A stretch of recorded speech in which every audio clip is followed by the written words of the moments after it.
piercing blue eyes met mine. For one breath, the entire world disappeared.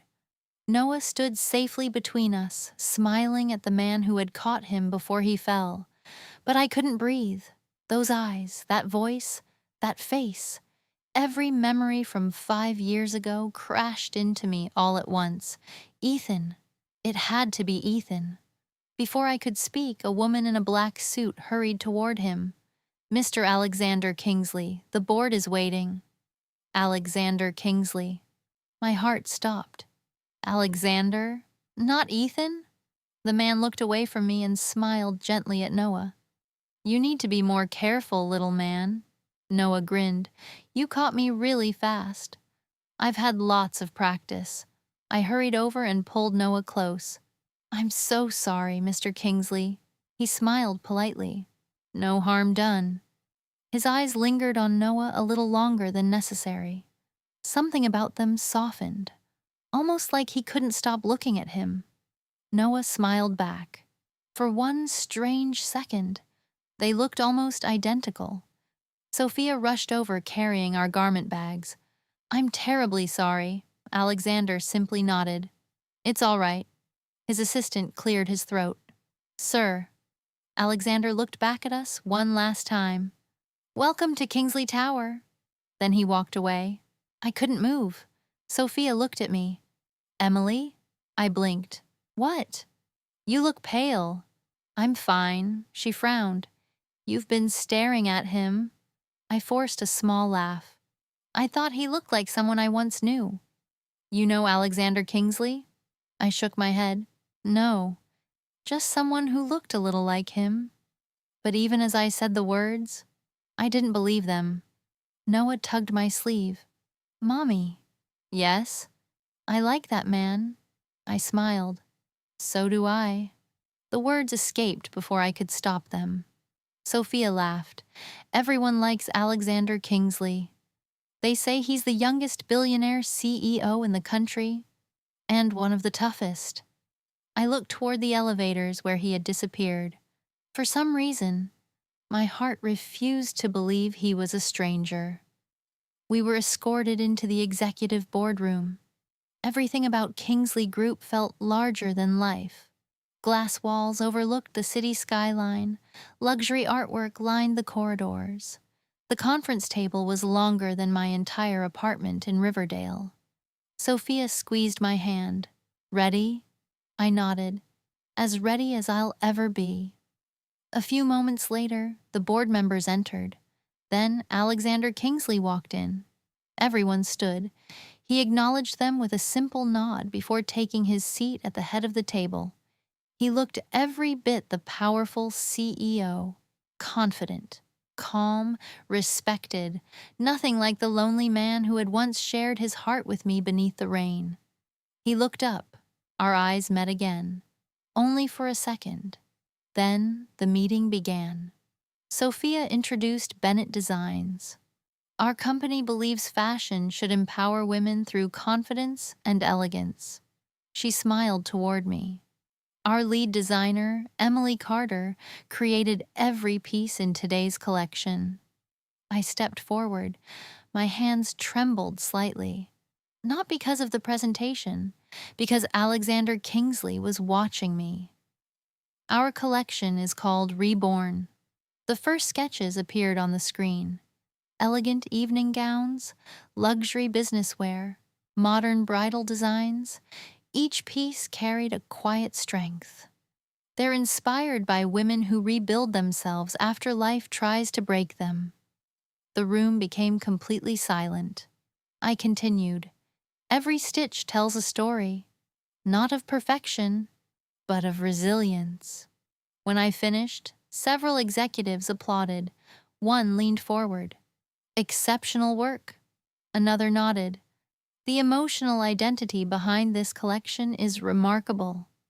I looked toward Alexander. He hadn't applauded.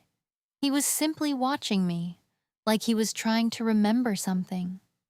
After the meeting ended, everyone slowly left the room, except him. "Miss Carter." I turned. "Yes, Mr. Kingsley?" "If you have a moment." Sophia smiled knowingly. I'll wait outside. She quietly closed the door behind her.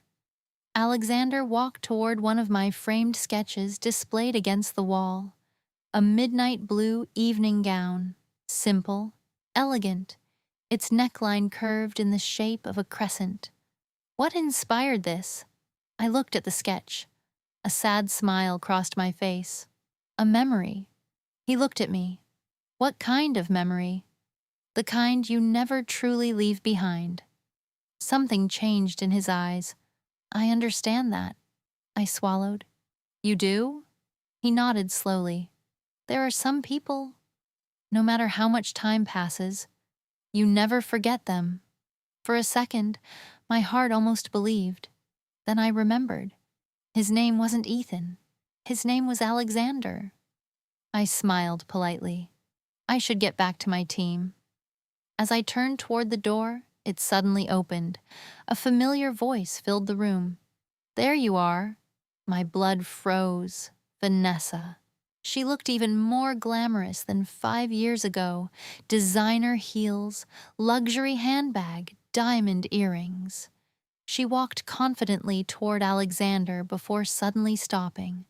Her eyes locked onto me for one long second. Neither of us moved. Then her lips slowly curled into a smile. Emily. I felt Noah's small hand wrap around mine.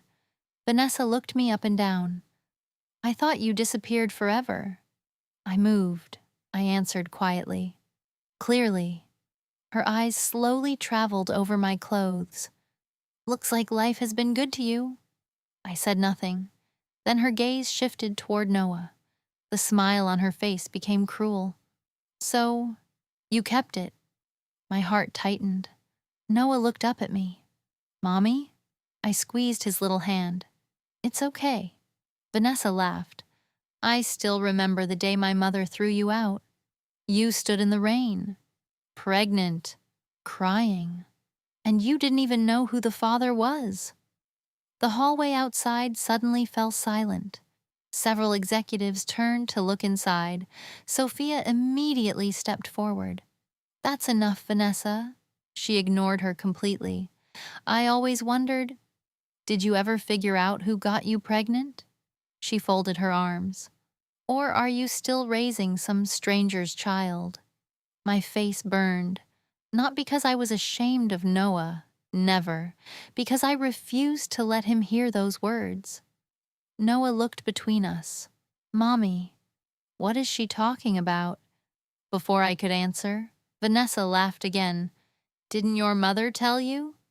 She slept with a man she didn't even know. And she never found him. My heart shattered. Noah, I whispered. But before Vanessa could say another word, a cold voice stopped her. Enough. The room instantly fell silent. Alexander stepped forward. His eyes never left Vanessa. I will not tolerate anyone being humiliated inside my company. Vanessa blinked. I was only telling the truth. His voice remained calm, cold, controlled. Whether it's true or not, it is none of your concern. She opened her mouth, then closed it again. Alexander turned toward Noah. His expression softened immediately. He crouched until they were eye level. You don't have to listen to grown-ups when they forget how to be kind. Noah nodded. Okay. Alexander smiled faintly. You're a brave little man, just like your mother. My breath caught. He stood and looked at me. I'm sorry you had to experience this. I could barely find my voice. Thank you, Mr. Kingsley. He gave a small nod, then walked away. But before disappearing down the corridor, he looked back, just once. His eyes found mine again. The same strange familiarity lingered between us, as though part of him recognized something his mind couldn't explain. Vanessa watched the entire exchange. Her smile had disappeared. Her eyes slowly moved from Alexander to Noah, back to Alexander again. She noticed the blue eyes, the dark hair, the shape of Noah's face. The resemblance was impossible to ignore.